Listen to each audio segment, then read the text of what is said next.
हमने कहा कि एक समय था जब नीतीश जी ईमानदारी से चाहते तो पीएम मटेरियल थे, लेकिन उस अवसर को नीतीश जी ने स्वयं समाप्त कर दिया है, खो दिया है। अपने पैर पे उन्होंने खुद ही कुल्हाड़ी मार ली। राष्ट्रीय जनता दल के साथ जाकर जब उनकी पार्टी का ही अस्तित्व समाप्त हो गया, तब आज की परिस्थिति में जब अपना ही घर खत्म हो गया उनका, वो कहाँ देश के लोग उनको स्वीकार करने वाले हैं। जहाँ तक विपक्ष की एकता का सवाल है, तो विपक्ष की एकता नहीं होने वाली है। दोस्तों, मैं रेहान और आप देख रहे हैं RBN live news. RBN live news में आपका स्वागत है। आज तारीख हो चुका है 6 जुलाई 2023 और आज की टॉप न्यूज में आपका स्वागत है। खबरों की ओर बढ़ने से पहले एक नजर सुर्खियों की ओर।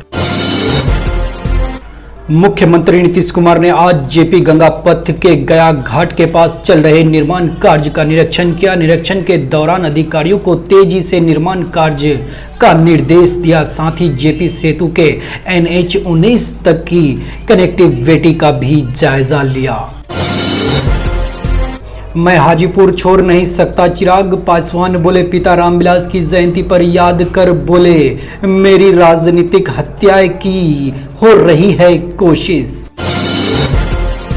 मुजफ्फरपुर में उपेंद्र कुशवाहा ने नीतीश तेजस्वी पर साधा निशाना, कहा मुख्यमंत्री में नैतिकता ही नहीं वरना डिप्टी सीएम से मांग लेते इस्तीफा। बिहार में डोमिसाइल नीति लागू करने की मांग, जाप संरक्षक पप्पू यादव की धरना देते हुए 9 और 16 जुलाई को प्रदर्शन करेगी जाप।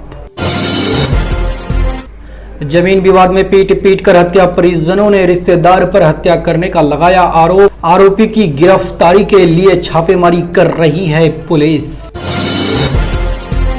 गंगा में डूबने से छात्र की मौत, स्नान करने के दौरान गहरे पानी में जाने से हुआ हादसा, परिजनों के बीच मचा कोहराम।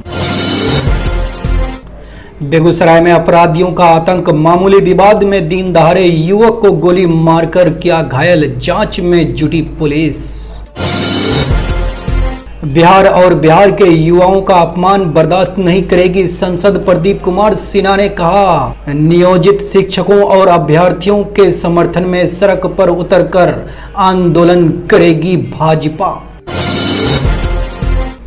शरद पवार को हटाकर अजीत एनसीपी अध्यक्ष बने, बोले उम्र हो गई है अब आशीर्वाद दीजिए।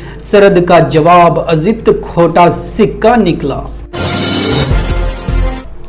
अररिया में महिला से पति के दोस्त ने किया रेप, तस्वीरें वायरल करने और जान से मार, नदी में बहाने की दी धमकी।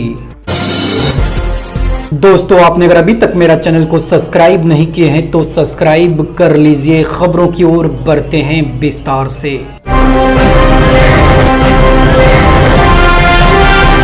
कितना मांगेंगे फिर अलग होंगे? अभी सवाल तो नीतीश जी से पूछे ना।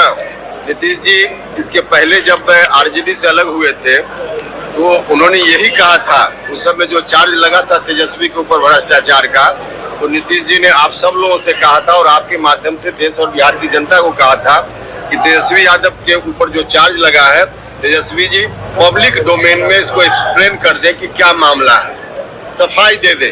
तो उस वक्त जब सफाई नहीं दी तेजस्वी ने तो गठबंधन इन्होंने तोड़ लिया। आज तो बिल्कुल उसी तरह की सेम परिस्थिति है।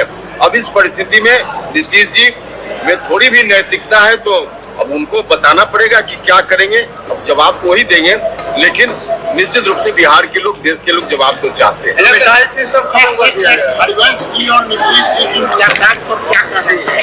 अब देखिए, उस मुलाकात में 2 ही व्यक्ति थे और उसमें क्या बात हुई उसको कोई जानकारी नहीं है, तो उस पर हम क्या करें। मुझको नहीं मालूम कि दोनों लोग मिले हैं, दोनों के बीच क्या बातचीत हुई, इसकी कोई जानकारी मुझको नहीं। तो मुहिम चला रहे हैं, तो क्या लगता है आपको? आज बोले थे पीएम मटेरियल है, तो क्या अभी भी बचे हुए हैं? नहीं, अभी तो हमने कहा कि एक समय था जब नीतीश जी ईमानदारी से चाहते तो पीएम मटेरियल थे, लेकिन उस अवसर को नीतीश जी ने स्वयं समाप्त कर दिया है, खो दिया है। अपने पैर पे उन्होंने खुद ही कुल्हाड़ी मार ली। राष्ट्रीय जनता दल के साथ जाकर जब उनकी पार्टी का ही अस्तित्व समाप्त हो गया, तब आज की परिस्थिति में जब अपना ही घर खत्म हो गया उनका, वो कहाँ देश के लोग उनको स्वीकार करने वाले हैं। जहाँ तक विपक्ष की एकता का सवाल है, तो विपक्ष की एकता नहीं होने वाली है। तो आप लोग भी देख ही रहे हैं, 15 पार्टी के लोग आए, बैठक किए, उसमें चाय पानी उन्होंने लोगों ने दिया और उसके बाद क्या क्या हंसी मजाक कर पूरे तौर पे स्टैंड गलत है राज्य की सरकार का। ऐसे विषयों पर शिक्षक के प्रतिनिधियों के साथ जो आंदोलित लोग हैं, नौजवान लोग, उनके साथ भी बात करनी चाहिए, बाकी और भी चर्चा करनी चाहिए और चर्चा करके कोई ना कोई इसका रास्ता निकालना चाहिए। सीधे तौर पे जो कह दिया कि देश भर के लोग आएंगे, इससे बिहार के बच्चों का अहित तो होना ही है।